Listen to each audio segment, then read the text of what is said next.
Now back to Britain, or rather not quite to Britain, but to a place called Brent, 100 miles northeast of the Shetland Islands in the North Sea.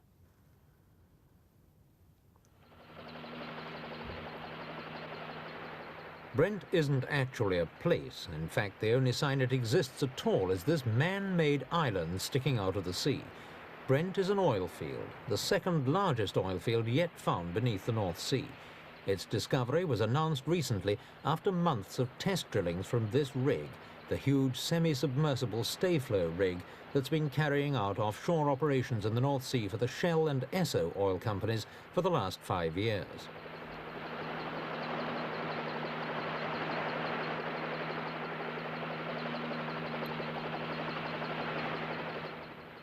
Brent's discovery means that Britain can seriously begin to think of herself as an oil-producing country. Although the exact size of the new field is still a secret, its potential yield is thought to be more than 300,000 barrels a day at peak production.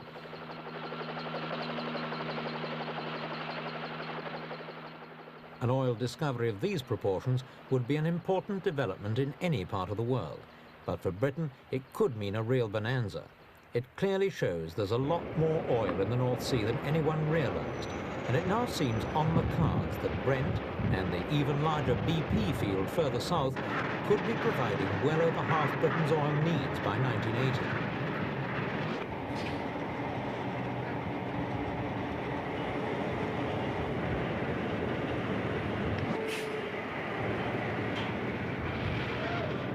But before that can happen, the oil has to be brought up from thousands of feet beneath the seabed and pumped ashore, a task of enormous technical complexity at the best of times, but one made even more difficult here by some of the worst conditions the oil industry's ever faced.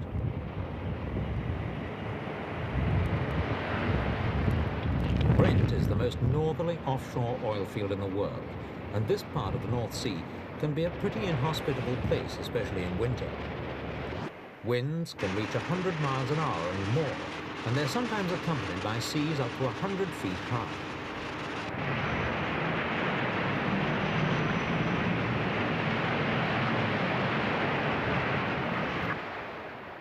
This is the deepest water in which oil's ever been found, nearly 500 feet, and the pipeline from Brent to the Shetlands will probably cost £1 million a mile to build.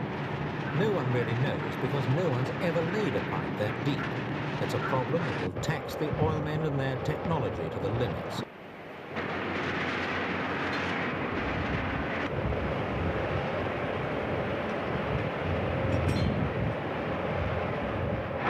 The oil companies will also have to invest enormous sums in new production rigs. Stayflow, which is for exploration only, stands nearly 300 feet high and displaces 20,000 tons.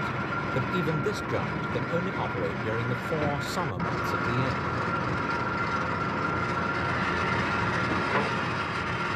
The new rigs will have to be bigger and stronger. They'll stand 700 feet from seabed to top, and they'll cost at least £25 million each to build and equip.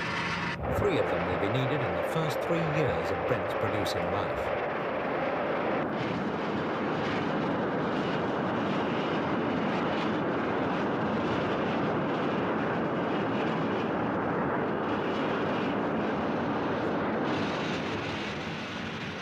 It'll be at least 3 years before the first oil flows along the pipe to Shetland.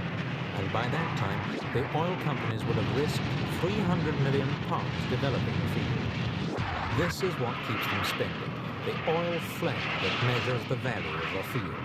At Brent, the whole rig shook as millions of years of buried energy unleashed itself during this burn.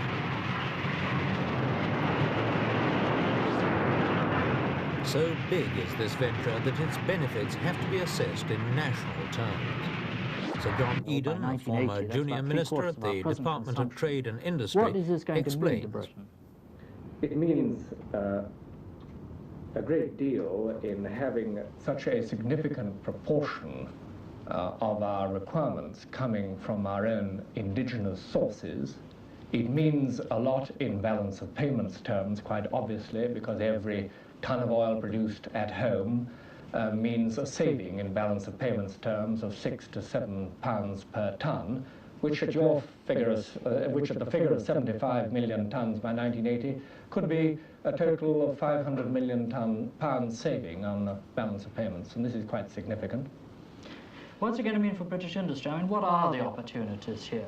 And the opportunities, apart from the ones we've just mentioned, of the availability of oil from our own indigenous sources, are colossal. The opportunities in industrial terms of the development operation itself is very significant. The building of platforms and rigs is one aspect of it, but it's the whole backup industrial operation which is of great significance. This will have a growing economic impact in this country. It will be felt not just in Scotland, where the main efforts will be concentrated to begin with, but throughout the country. I think the way the potential of the North Sea is being developed is one of the greatest success stories in the history of oil exploitation and development, oil exploration. It's fantastic what has happened under the most extremely difficult conditions. Now, this has already been followed up quite significantly with the industrial backup. You go to areas like Aberdeen, for example, and you see the extent of the activity going on and the number of new industries really coming into being, new services coming into being. Around. Aberdeen, on the bleak northeast coast of Scotland, the so-called granite city which has always earned most of its living from fishing. Now it's found the sea has a much richer harvest to offer. On the quayside, the new shapes of the oil business are rising incongruously alongside the fish markets and the trawler suppliers.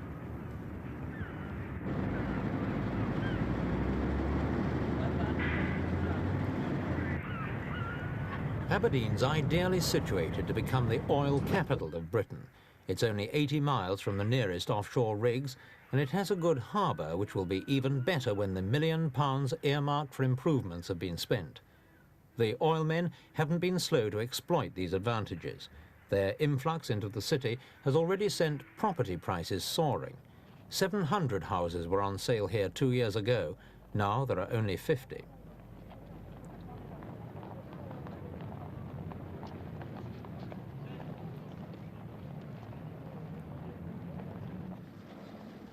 Pressure has been mounting to make Aberdeen an international airport. Already BEA, one of Britain's national airlines, has moved its helicopter headquarters to Aberdeen to work full-time ferrying men and stores to the rigs at £400 an hour.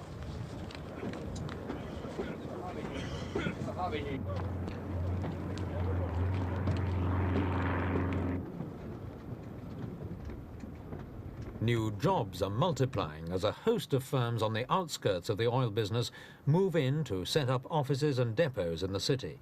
1,000 new jobs were created last year. 4,000 are promised this year.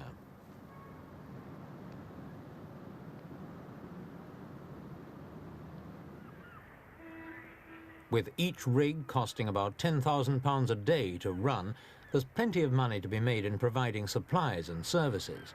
Some foreign firms have been trying to move in, but in the main it's local businessmen who've been quick to exploit the opportunities.